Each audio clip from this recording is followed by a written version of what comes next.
Most of the time, the title and the inspiration come all at once with the beginning message of the music, I guess.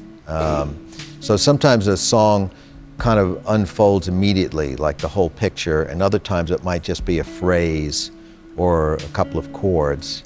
But I usually know what I'm writing about. So it's usually about an interaction with a person or an event that I experienced or witnessed from afar, something I read, something I dreamt up, you know.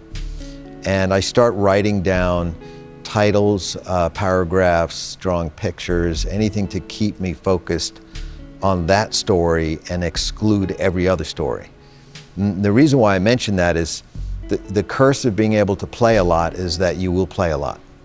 And so the tendency is to make every song sound like a promotional vehicle for your technique.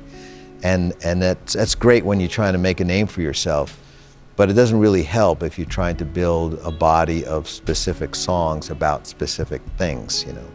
So you have to learn to exclude lots of stuff. And I often bring up Moonlight Sonata by Beethoven as a great example of a really simple piece that is so powerful and strong, and it really shows nothing about his technique, which was totally remarkable, just off the charts for the time. They didn't even build pianos well enough for him. He broke every piano, and because of him, they redesigned pianos to withstand the dynamics that his music demanded. He also, though, to make money, used to write music, simple music, for people who had pianos in their parlors. It was a new thing that was happening in his lifetime. And he sort of reluctantly did it, but he needed the money. So he would write 60 really simple pieces that the average person could play. And we still hear them today, and we know what they're called, and it's really remarkable that he was able to channel his talent that way. And it was about, for him, excluding 99% of what he could do.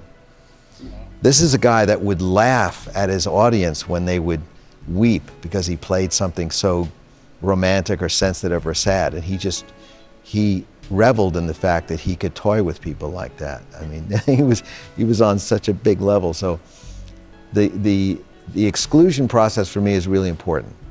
I'm nowhere near as talented as Beethoven, but still, if you're a guitar player and you work as a guitar player, as I have since I was a young kid, you build up all these licks. I can play every Chuck Berry song and Led Zeppelin song, and if I'm not careful, it'll just come out on every song that I record.